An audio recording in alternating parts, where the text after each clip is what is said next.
Ya Tuhan, tiba waktunya kami akan membuka kitab suci firman Tuhan. Biarlah kami boleh dibukakan hati kami dan pikiran kami, bahkan seluruh keberadaan kami ya Bapa. Ampunilah segala dosa-dosa kami, agar kami boleh layak menerima berkat rohani yang Kau telah anugerahkan. Hamba-Mu yang terbatas, yang hina, yang berdosa ini, yang Kau telah panggil dan Kau pilih, Tuhan, urapi dia menjadi berkat. Bahkan kami boleh bersama-sama diajar oleh firman Tuhan. Terpujilah nama-Mu ya Bapa. Demi nama Tuhan Yesus Kristus kami berdoa dan mengalaskannya bersama-sama, katakan amin. Ya, kita akan buka dari surat Kolose pasal yang ketiga. Saya membawakan firman Tuhan dari Kolose pasal yang ketiga. Kita akan memperhatikan ayat yang ke-5 sampai ayat yang ke-14. Membaca bergantian sama-sama ayat ke-5 sampai 14 dalam Alkitab terjemahan baru. Ayat yang ke-5, karena itu matikanlah dalam dirimu segala sesuatu yang duniawi, yaitu percabulan, kenajisan, hawa nafsu, nafsu jahat, dan juga keserakahan yang sama dengan penyembahan berhala. Ayat 6.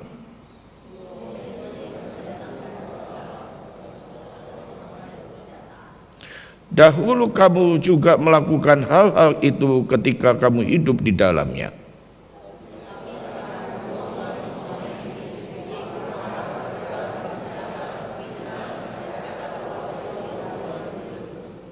Jangan lagi kamu saling mendustai, karena kamu telah menanggalkan manusia lama serta kelakuannya.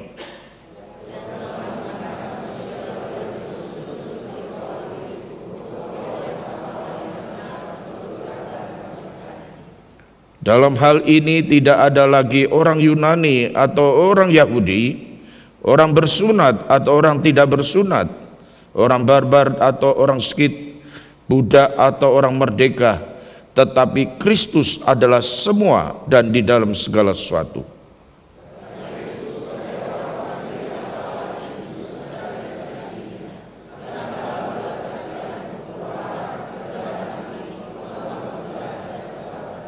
Sabarlah kamu seorang terhadap yang lain dan ampunilah seorang akan yang lain apabila yang seorang mempunyai keluhan terhadap yang lain. Sama seperti Tuhan telah mengampuni kamu, perbuatlah juga demikian.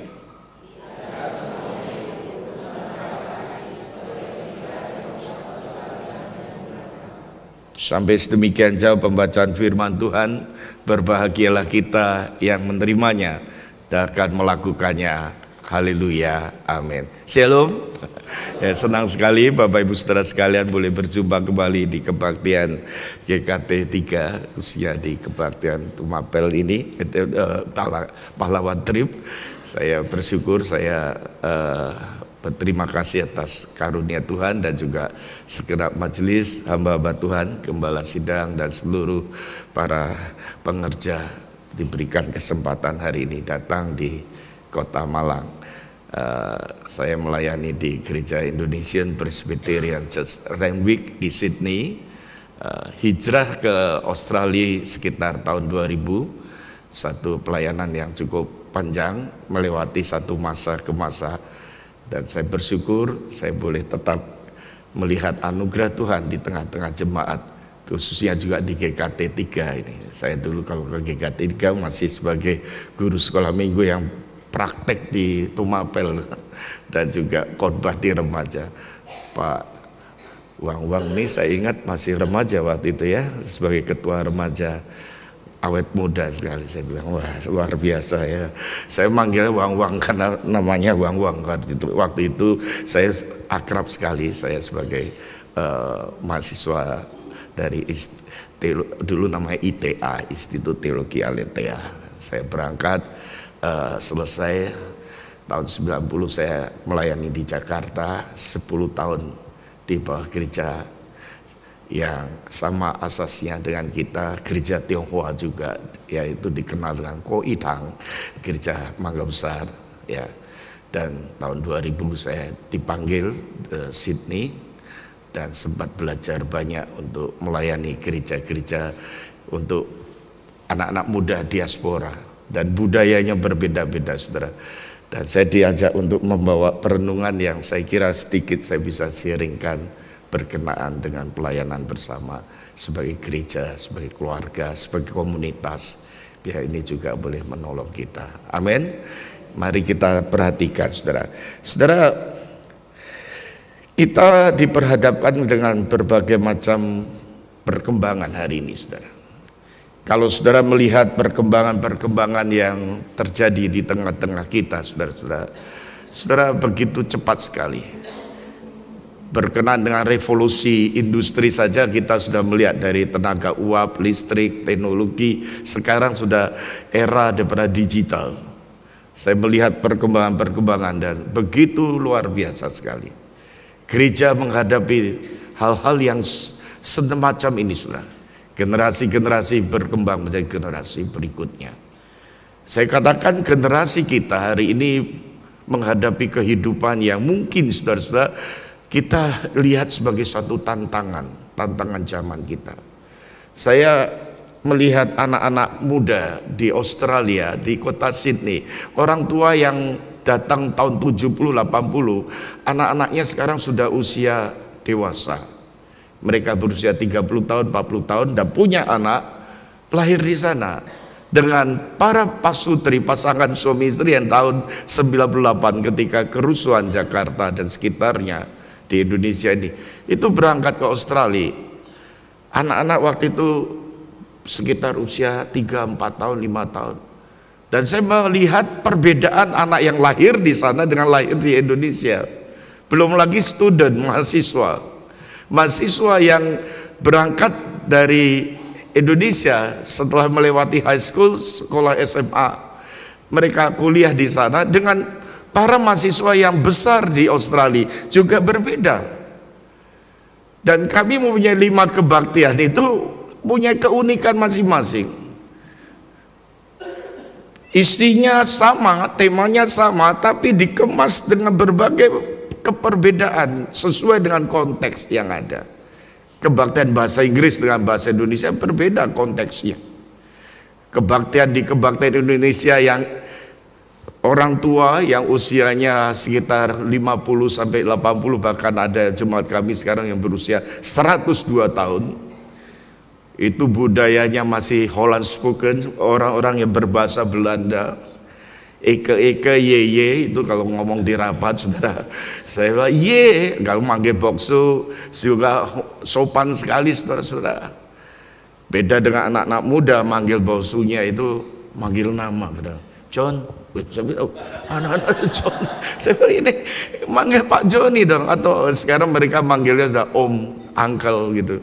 Dulu waktu saya datang saya syok sekali, anak remaja, hai John, dia rangkul saya, rangkul. Tuh ini kok, waduh, yang anak dari remajanya di Jakarta manggil saya Lause. Guru yang nakal manggilnya Lausu, ikut. Ya, saudara, macam-macam, saudara. Dan kita nggak bisa memperlakukan mereka dengan maunya kita sebagai pendeta. Saya ini hidup di 2 zaman boleh dikatakan. Saya hidup di angkatan lama dan sekarang hidup di angkatan yang baru, saudara. Saya melihat, saudara-saudara, nasihat daripada Paulus di sini. Paulus dalam pergumulannya, saya yakin pergumulan Paulus berat sekali karena dia ada di penjara. Pada waktu dia menulis surat Kolose, dia ada di penjara. Tetapi dia juga melihat realita jemaat, realita gereja, realita dan kenyataan komunitas. Ada perbedaan-perbedaan sehingga disinggung di sana di ayat yang ke-11. Dalam hal ini tidak ada orang Yunani atau orang Yahudi, orang bersunat atau orang tidak bersunat, barbar atau orang miskin, budak atau orang merdeka. Tetapi Kristus adalah semua dan di dalam segala sesuatu. Paulus melatar belakangi semua keadaan dan nanti nasihat kepada orang tua dan anak-anak terhadap orang tua, suami dan istri, istri dan suami, tuan dan budak. Ini berkaitan dengan perbedaan-perbedaan generasi-generasi yang ada. Ini berkaitan dengan suatu keadaan jemaat yang ada di dalam kehidupan masyarakat dunia hari itu, saudara-saudara. Sehingga saya berpikir merenungkan bagian ini, kita melihat Paulus mengangkat kepada satu tema bahwa siapa kita sebenarnya? Siapa saudara dan saya? Saudara-saudara dikasih Tuhan, kita melihat di bagian ini Paulus memberikan satu tema utama berkenaan dengan manusia baru kita, status baru kita di tengah-tengah kebudayaan yang berkembang demikian, yang berbeda, kontradiksi dari budaya barat dan budaya timur, saudara-saudara. Paulus membicarakan tentang status kehidupan orang percaya, status kehidupan anak-anak Tuhan. Dia berbicara tentang status hidup baru kita, identitas kita, manusia baru kita yang telah menanggalkan manusia lama kita. Dan inilah yang menjadi fondasi, menjadi dasar, saudara-saudara. Saudara, Paulus mengangkat satu ungkapan yang pertama, dikatakan, matikanlah dalam dirimu segala sesuatu yang duniawi. Karena bagi orang Kristen, orang percaya, saudara-saudara, kita itu ada dalam dunia yang sementara saat ini. Kita ada dalam dunia yang sementara dan akan datang dunia yang baru ini. Akan datang kehidupan yang baik, kehidupan yang lebih baik. Akan datang saudara-saudara di sana yang sempurna itu, saudara-saudara.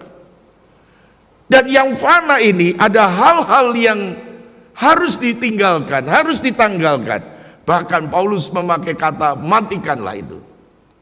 Matikanlah itu, hal-hal duniawi itu. Saudara-saudara, kenapa harus dimatikan, saudara-saudara?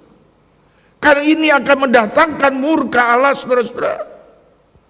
Kerajaan dunia, di dalam dunia saat ini, saudara, ada hal-hal yang tidak bisa dibawa dalam kerajaan Allah yang akan datang. Ayat yang kelima dikatakan, matikanlah dalam dirimu segala sesuatu yang dunia. Apa itu? Percabulan, penajisan, hawa nafsu, nafsu jahat, keserakahan yang sama dengan penyembahan berhala. Semuanya itu mendatangkan murka Allah. Saudara-saudaraku yang dikasih Tuhan, inilah yang perlu dimatikan, saudara-saudara. Yang perlu dihancurkan oleh murka Allah itu. Semua ini adalah tingkah laku, termasuk perbuatan, pola pikir kita. Saudara-saudara, manusia ini selalu ingin cari jalannya sendiri, cara berpikir kita sendiri.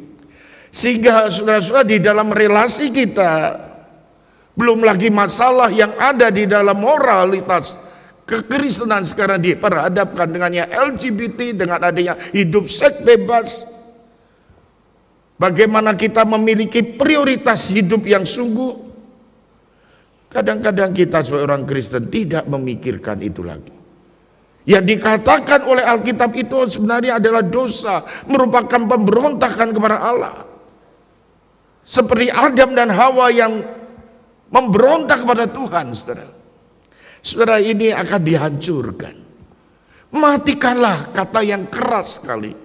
Kata yang kuat dikatakan, ini harus dibunuh. Jangan sampai saat ini diberikan oksigen. Ini tidak boleh hidup dalam kehidupan.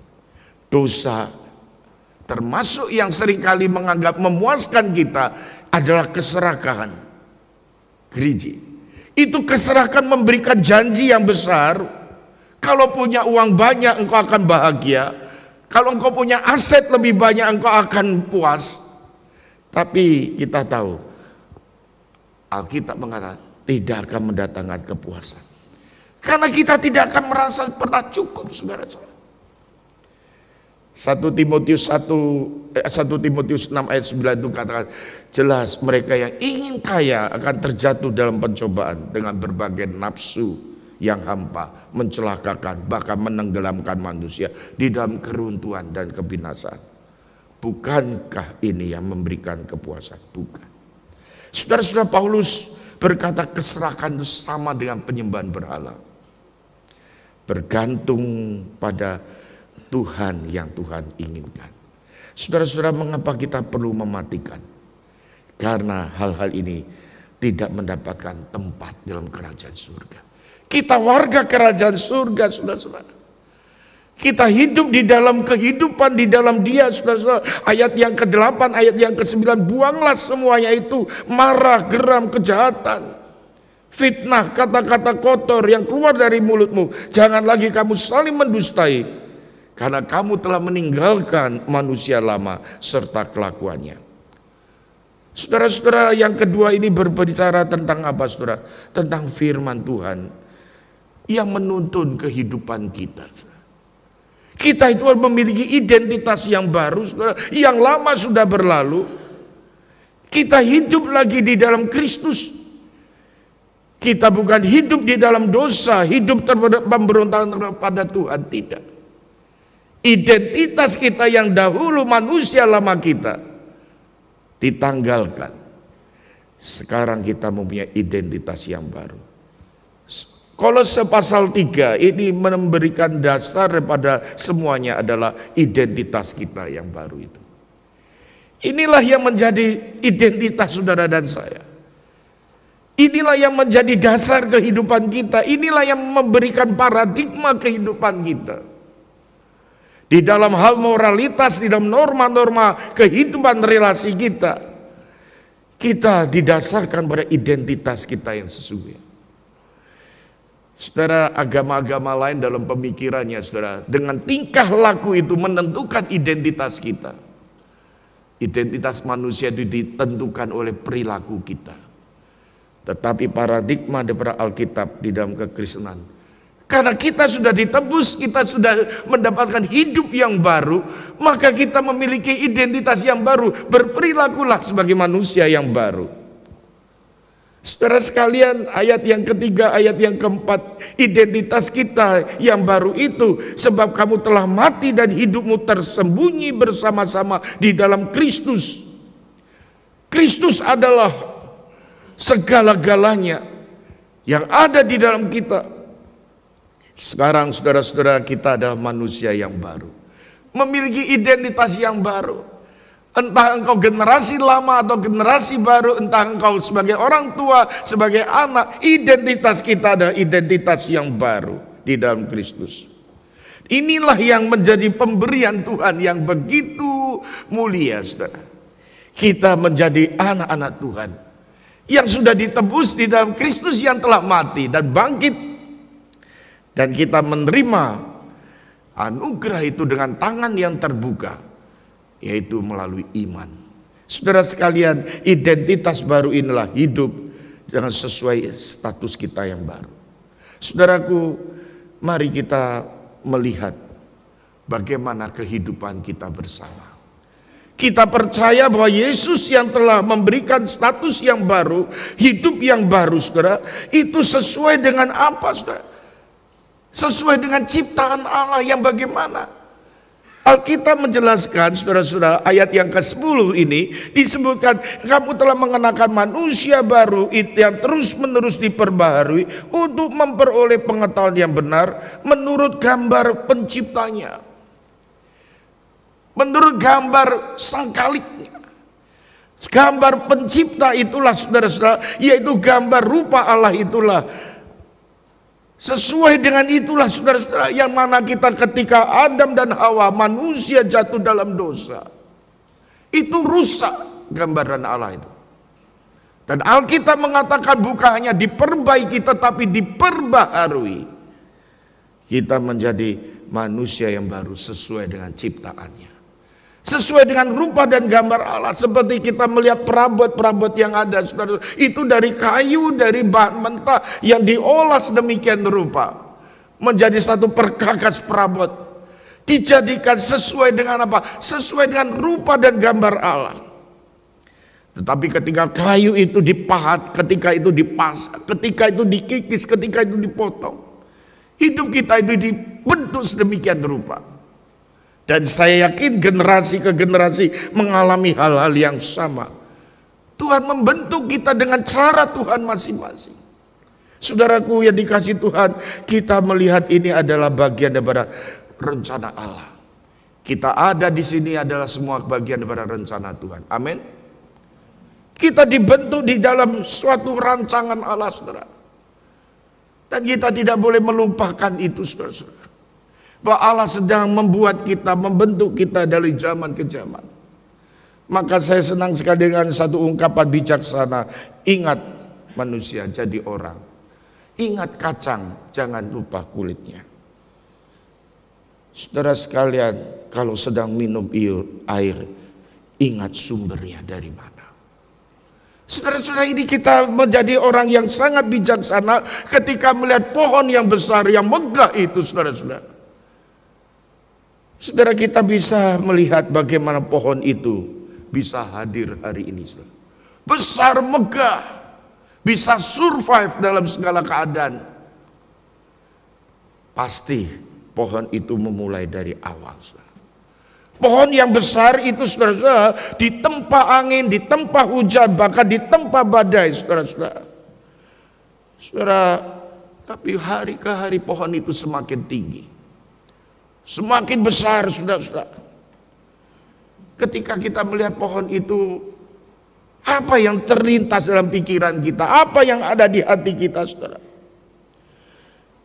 Pohon yang besar itu mengayomi pohon-pohon yang kecil di sekitarnya, saudara. Saudara, bukankah ini juga mengingatkan kepada kehidupan generasi lampau dan generasi sekarang? Generasi senior, generasi junior. Generasi senior hadir lebih dahulu daripada kita. Telah berkarya, melakukan, melahirkan kita. Nah, orang-orang yang semacam inilah yang digambarkan di dalam pohon itu. Saudara-saudara, betapa kecewanya jika ada anak muda atau anak-anak yang tidak bersyukur kepada orang tua. Ada lagi konflik relasi. Saya tadi katakan saya tinggal di Australia itu. Tantangannya adalah generasi muda, saudara. Saya betul-betul setelah melewati waktu ke waktu ini, anak saya yang paling kecil sekarang sudah lulus universitas. Waktu dia lahir di Australia masih imut-imut. Berapa bulan yang lalu dia ulang tahun. Saya bilang, hari ulang tahunmu itu sebagai hari mama. Ketika itu mama melahirkan kamu. Ini falsafah yang tidak boleh dilupakan. Kalau engkau merayakan hari ulang tahun yang ke-21, itu mengingatkan 21 tahun yang lalu. Mama ada di rumah sakit, itu rumah sakitnya. Papa mengantar mama di hari yang begitu dingin sekali. Di musim dingin kau lahir. Engkau ada di sana. Dokter katakan segera bawa ke rumah sakit. Ketika lahir di situ, wah betapa bersyukur ya. Dan anak ini sekarang udah mengantuk besar. Betapa kecewanya kalau ada anak berkata pada orang tua, aku kecewa jadi anak papa mama. Oh saudara-saudara, jadi papa mama itu nggak pernah sekolah, saudara. Nggak ada sekolah namanya sekolah papa, sekolah mama, nggak ada. Melalui pergumulan demi pergumulan, melalui kegagalan, keberhasilan. Dan ada anak-anak remaja yang berkata, aku nyesel jadi anak orang tua itu. Saudara, bagaimana respon kita kalau kita jadi orang tuanya, saudara? Papa mama pun tidak menghendaki lahir di dunia ini. Tetapi Tuhan yang menetapkan. Salah satu ketetapan Tuhan yang tidak bisa kita sangkal, yang tidak bisa kita tolak, kita jadi anak siapa? Tidak bisa. Itu Tuhan yang menetapkan dalam rencana. Generasi kita hari ini ada generasi yang dahulu itu merupakan bagian daripada ketetapan Tuhan. Allah telah melakukan semuanya ini, saudara, untuk rencananya telah dikenapi, saudara. Paulus memberikan nasihat ini, saudara-saudara, kepada jemaat di Kolose. Ingatlah statusmu, hidupmu. Engkau telah ditebus, dikatakan di sana, sebagai orang-orang pilihan Allah yang dikuduskan, yang dikasihinya. Saudara-saudara, menarik sekali Paulus memakai kata dipilih, dikuduskan, dikasihi. Kenapa kita melakukan, kenapa kita ada di dalam kehidupan kita sebagai anak-anak Tuhan, melepaskan semua daripada kehidupan yang lama. Karena kita telah ditebus, tetapi juga kita itu dikasihi, saudara-saudara. Sehingga karakter-karakter yang tidak sesuai dengan Tuhan kita tinggal. Dan Paulus mengingatkan, marilah kita kenakan dengan kasih. Karena Allah mengasihi kita. Inilah norma yang Alkitab katakan. Inilah firman yang Tuhan tunjukkan, saudara. Sebagai orang pilihan yang dikuduskan, dikasihi. Dan kita memiliki kode, memiliki aturan, memiliki standar tuntunan, yaitu moralitas kehidupan kita. Karena Tuhan itu peduli pada kita. Tuhan mengasihi saudara dan saya. Buktinya apa, saudara? Buktinya dia mati di atas kayu salib. Buktinya apa, saudara? Dia menderita, rela menanggung segala konsekuensi dosa manusia. Dia mati dan bangkit. Ini adalah bukti kasih Kristus. Tuhan berkata, ampunilah mereka. Karena Tuhan mengasihi anak-anaknya. Dan kalau Tuhan memberikan perintah dan Tuhan memberikan larangan, hai pemuda, janganlah melakukan kehidupan di luar, menghidupkan seks di luar pernikahan. Karena Tuhan mengasihi kita. Perintahnya baik untuk kita. Tuhan berkata, jangan mengejar kekayaan duniawi, jangan bergantung bersandar pada hal-hal duniawi. Karena apa, saudara? Karena Tuhan peduli dengan kita, karena Tuhan ingat kita, perintahnya baik bagi kita. Saudara, kembali lagi Paulus mengajarkan di sini, saudara, kenakanlah kasih, karena Tuhan mengasihi kita, saudara-saudara. Mengenerasi setiap generasi yang ada, setiap anak-anak Tuhan yang ada dalam berbagai perbedaan, saudara-saudara. Perbedaannya itu masing-masing ada. Saya tadi singgung, saudara, menggembalakan gereja Indonesia. Itu pun perbedaan di antara orang Indonesia yang tinggal di luar negeri itu beda-beda, saudara. Ada persekutuan perhimpunan Sumatera Utara, Sumatera Barat, Sumatera Selatan. Ada perhimpunan orang-orang Papua, ada perhimpunan orang-orang Ambon, ada perhimpunan orang-orang Manado. Ada perhimpunan orang-orang Jawa, Jawa Tengah, Jawa Barat, Jawa Timur. Mahasiswa itu udah ngelompok masing-masing, saudara, komunitas mereka sendiri. Maka kami ada bukan 10-20 kelompok kecil. Dari waktu ke waktu terus bertumbuh. Karena mereka terbentuk dengan masing-masing latar belakang. Saya kata enggak apa-apa, enggak masalah. Yang penting kalian kelompok ini memiliki kehidupan kedewasaan iman, kedewasaan dalam berpikir. Tidak saling menghina, tidak saling merendahkan. Mari kita maju dalam untuk kemuliaan Tuhan. Kita bertumbuh bersama serupa dengan Kristus. Dengan keunikan masing-masing. Bisa saling menghargai, respek satu dengan yang lainnya. Saya dibentuk di seminari Alkitab. Itu waktu di kampus dulu zaman saya kuliah. Wah, saya itu bukan dibully, tapi kalau saya kan nggak biasanya terikat cepat gitu. Pelan-pelan. Orang Jawa bilang alon-alon waton kelakon. Pelan-pelan. Mau paduan suara ke Tumapel dulu. Yang antri setrika itu banyak. John, cepet John. Pelan sebentar lah. Pelan tak setrika mulutmu. Ini calon pendeta yang mau nyetrika mulut. Saya pikir, waduh Tuhan, aku gak kuat. Dosen-dosen bilang, iya ini bukan soal kitab, malaikat semua, ada setan-setannya. Oh iya toh. Kita kan orang-orang berdosa semua, sedang dibentuk oleh Tuhan. Itu macam-macam karakter yang ada, saudara. Belum lagi menghadapi masa-masa lalu. Dalam dunia psikologi ini kelihatan masa lalu kita masing-masing. Itu pun membentuk kehidupan hari ini, saudara. Di firman Tuhan mengingatkan, Tuhan itu menguduskan, memilih, mengasihi kita. Mari kita terus berubah, semakin hari semakin serupa dengan Kristus. Bagaimana relasi kita dengan sesama kita? Perbedaan generasi. Saya melihat ada satu contoh yang indah sekali dalam Alkitab. Seorang nabi yang besar, yang luar biasa, yang dahsyat, yang namanya Elia. Elia itu nabi yang luar biasa sekali saya lihat.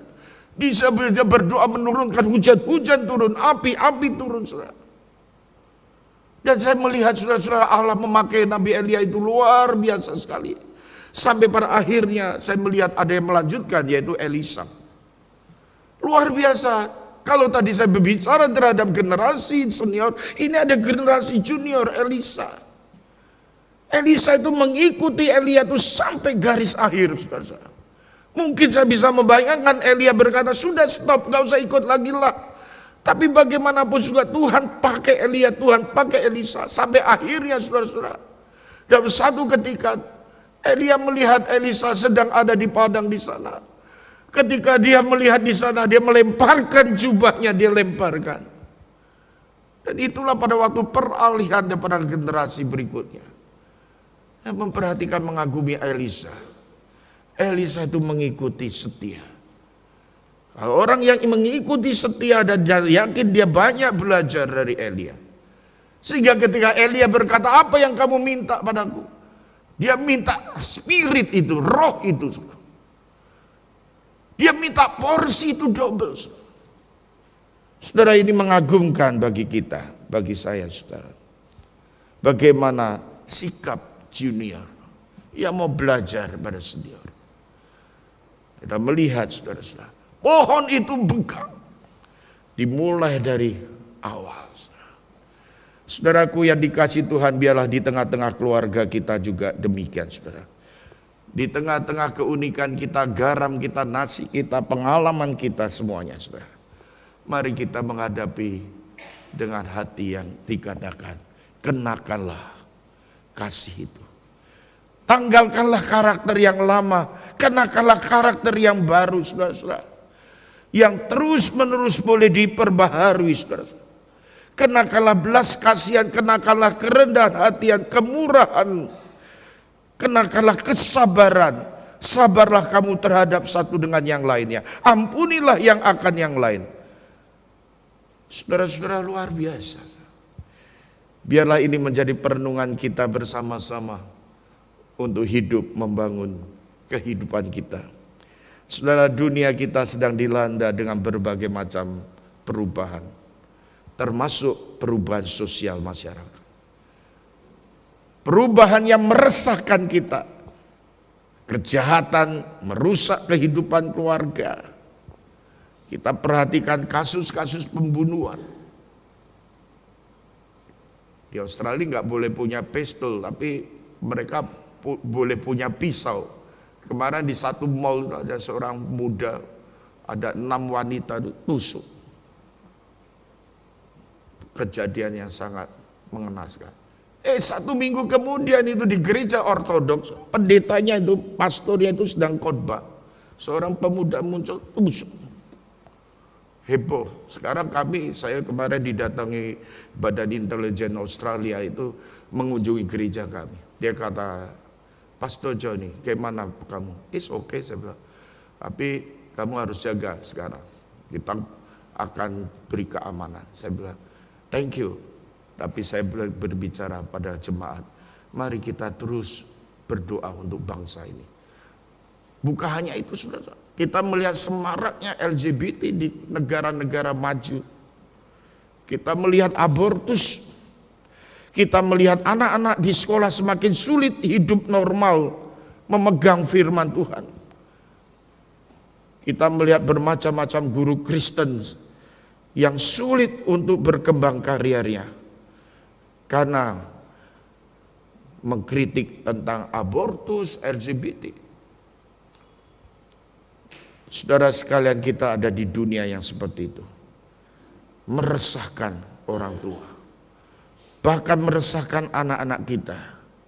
Kita tinggal di dunia yang berdosa ini. Tapi ingat, Paulus mengingatkan, akan ada dunia yang baru. Akan ada dunia yang lebih baik. Ingatlah, kita adalah warga kerajaan surga. Marilah kita hidup dengan penuh kekuatan dan penuh iman, dengan bersandar pada Tuhan, mengenakan manusia baru, identitas yang baru ini.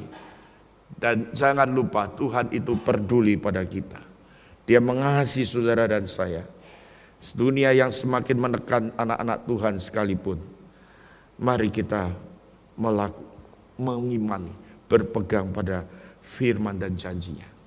Tuhan memberkati saudara sekalian. Tuhan menyertai kita. Amin. Mari kita berdoa bersama. Mari kita merenungkan firman Tuhan ini. Berdoa masing-masing di hadapan Tuhan. Sebagai refleksi bagaimana kehidupan kita, adakah kita menyadari sebagai manusia baru, identitas yang baru. Marilah kita matikan segala yang duniawi, tinggi hati, nafsu, keserakahan, kecongkaan, kesombongan. Mari kita tanggalkan itu. Hidup saling mengasihi, saling menerima, saling mengampuni, saling menghargai. Sedia dan setia, dipimpin, dipenuhi oleh firman Tuhan. Adakah kita mau diberkati? Maukah kita hidup dipenuhi firman Tuhan? Dituntun oleh Roh Kudus Tuhan yang menyertai kita. Tuhan mengasihi saudara dan saya. Dia mau kita hidup taat. Adakah kita hidup dalam mengikut Tuhan dengan setia dan taat? Baik generasi lampau, generasi sekarang. Setiap kita, maukah kita hidup saling mengasihi satu dengan yang lainnya. Seperti Tuhan mengasihi kita. Berdoalah kepada Tuhan. Bapa di surga, terima kasih. Hari ini Kau telah membawakan firman-Mu ini kepada setiap kami. Sucikan dan ampunilah dosa-dosa kami. Tuntunlah hidup kami. Berkatilah jemaat-Mu ya Tuhan, GKT 3 malam ini. Para hamba Tuhan, majelis dengan seluruh pengerja, guru-guru sekolah minggu, bahkan anak-anak Tuhan yang melayani bersama. Jemaat-Mu satu persatu, pergumulan kami, pekerjaan, studi, bahkan juga pelayanan rohani kami. Tuhan, tumbuhkan, kembangkan kami. Semakin hari semakin serupa dengan Kristus.